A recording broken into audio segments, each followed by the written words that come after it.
Welcome to smart education XYZ। आज हम कक्षा 6 और 7 की गणित की वर्कबुक का कार्यपत्रक 40 और 41 को हल करेंगे और साथ ही इसके बेसिक्स के साथ इसके जितने भी क्वेश्चंस हैं उनको हल करने का प्रयास करेंगे। चलो बच्चों स्टार्ट करते हैं आज की वीडियो। आज का कार्यपत्रक है 40।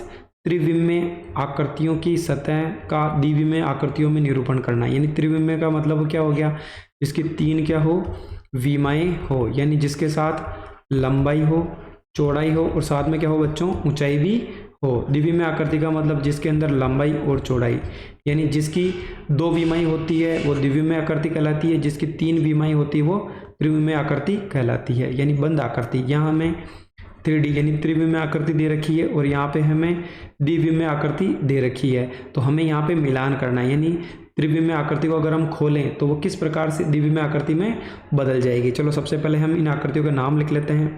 पहली आकृति क्या हो जाएगी बच्चों, इसके सारे भाग बराबर, तो हम कह सकते हैं क्या है, घन है। ये क्या हो जाएगा बच्चों, घनाभ हो जाएगा। इसी प्रकार ये क्या हो जाएगा, हमारा बेलन हो जाएगा। और नीचे वाला क्या हो जाएगा बच्चों, हमारे पास शंकु हो जाएगा। यानी सारी आकृतियाँ कौन सी हमारे पास, ये सारी आकृतियाँ हैं हमारे पास 3D आकृतियाँ, यानी त्रिविमीय आकृतियाँ। देखो अब हमें इनको मिलाना है। यानी घन है, यानी घन किससे मिलकर बना है बच्चों, वर्ग से मिलकर बना है, यानी जिसकी चारों भुजाएं बराबर होती है। इसका मतलब ऐसी आकृति देखो जिसके अंदर 6 भुजाएं होनी चाहिए, यानी 6 घन मिलकर के क्या बनेगा, वर्ग मिलकर के क्या बनेगा, घन बनेगा। यानी जिसकी सारी भुजाएं क्या होनी चाहिए, बराबर। देखो इस वाले के अंदर सारी भुजाएं आपस में क्या है, बराबर है। ठीक है, ये क्या कहलाएगा, घन कहलाएगा। घनाभ की बात करें तो ये नीचे वाली आकृति किसकी हो जाएगी बच्चों, घनाभ की हो जाएगी। बेलन की बात करें तो बेलन वाली आकृति क्या होगी, ये वाली होगी।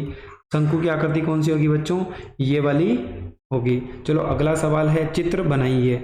नाम वस्तु चित्र देर का और खोलने पर दिखने वाली आकृति का चित्र। यानी पेंसिल का डब्बा है, ये क्या होता है, एक आयत की तरह होता है। यानी इसकी कितनी भुजाएं हो जाएगी, टोटल 6 भाग होंगे, यानी 6 फलक होंगे। चलो इसको खोलने पे किस प्रकार का दिखाई देगा, चलो हम इसको बना लेते हैं। 3 बॉक्स तो इधर हो गए, ऐसे 3 बॉक्स कहाँ बनेंगे बच्चों, आगे बनेंगे। यानी टोटल कितनी भुजाएं होगी इसकी, 6 होगी, यानी 6 फलक होंगे।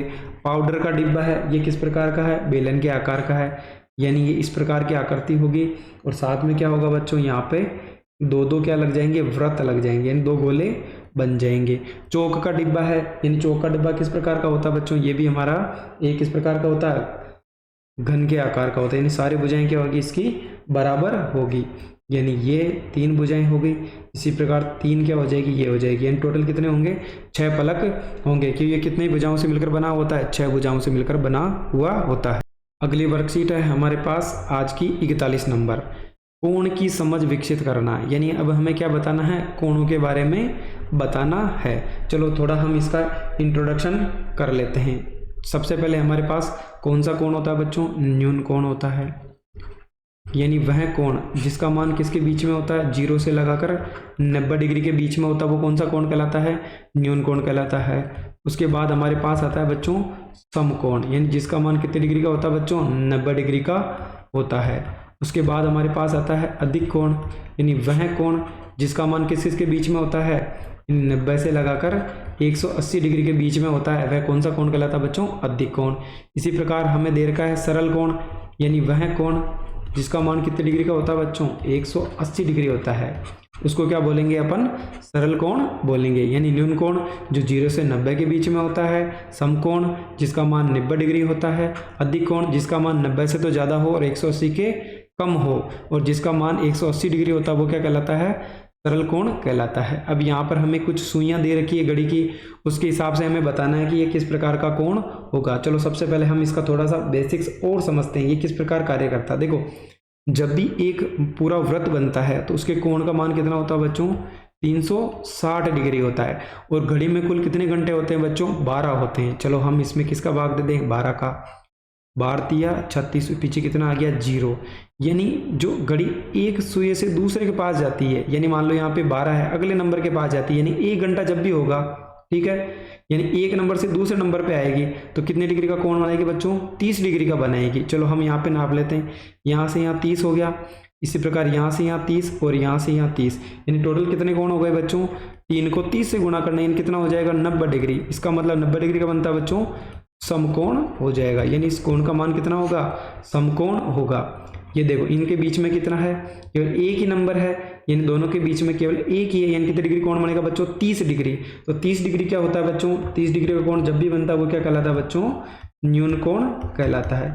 इस प्रकार आप बड़ी ही आसानी से इनके सभी कोणों के मान निकाल सकते हैं। देखो कितने नंबर है बच्चों, 1 2 3 और 4 है, यानी हमें 30 को किससे गुणा करना है, 4 से गुणा करना है। कितने डिग्री हो गया बच्चों, 120 डिग्री, यानी 120 डिग्री कौन सा कोण होगा, अधिक कोण होगा।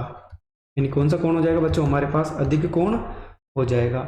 अगला सवाल है, देखो 1 2 3 4 5 और 6 है, यानी हमें 6 को किससे गुणा करना है, 30 से करना है, यानी कितना हो गया 180 डिग्री। तो हम कह सकते हैं जब भी 180 डिग्री होता है कौन सा कोण होता है बच्चों, सरल कोण बनेगा। यानी दो नंबर के बीच में कोण हमेशा कितने डिग्री का होगा, 30 डिग्री का होगा। यानी 1 और 2 है, यानी हमें 30 को किससे गुणा करना है, 2 से करना है, यानी हमारा कितना हो गया 60 डिग्री। यानी 60 डिग्री का मतलब क्या हो जाएगा बच्चों, न्यून कोण हो जाएगा। इसी प्रकार यहाँ पे कितना है नंबर है, 1 2 3 4 और 5 है, यानी 5 को हमें 30 डिग्री से गुणा करना है, यानी कितना हो जाएगा 150 डिग्री।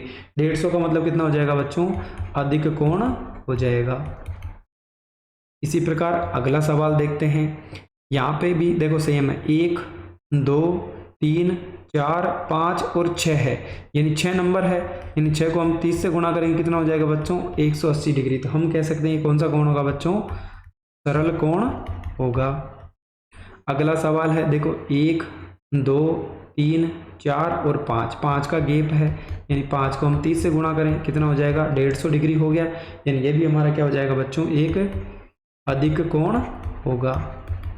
इसी प्रकार अगला सवाल है, 1 2 और 3 है, 3 का मतलब कितना हो गया बच्चों, हमारे पास 3 को 30 से गुणा करें कितना डिग्री होगा, 90 डिग्री। तो हम कह सकते हैं ये कौन सा कोण होगा बच्चों, समकोण होगा। यानी इस प्रकार से हमने जो भी घड़ी के क्वेश्चंस दिए हैं कोण के, वो हमने बड़ी ही आसानी से हल कर लिया है। अगर हमें ये वाला लॉजिक पता नहीं होता कि एक यानी दो नंबर के बीच में कितने डिग्री का कोण बनता है, तो हम इसको बड़ी आसानी से नहीं कर सकते थे। लेकिन हमने सबसे पहले क्या किया, एक पूर्ण वृत्त यानी कितने डिग्री कोण बनता है, 360, घड़ी में कुल कितने नंबर होते हैं, 12, 12 का भाग दें कितना डिग्री आएगा, 30 डिग्री, यानी दो नंबर के बीच का कोण कितना होगा, हमेशा 30 डिग्री होगा। इस प्रकार हमने बड़ी ही आसानी से कार्यपत्रक 40 और 41 को हल कर लिया है। इसी प्रकार की वीडियो देखने के लिए हमारा चैनल स्मार्ट एजुकेशन XYZ को लाइक भी करें, सब्सक्राइब भी करें और अपने दोस्तों के साथ शेयर करें ताकि सभी इसका लाभ उठा सके। Thank you so much.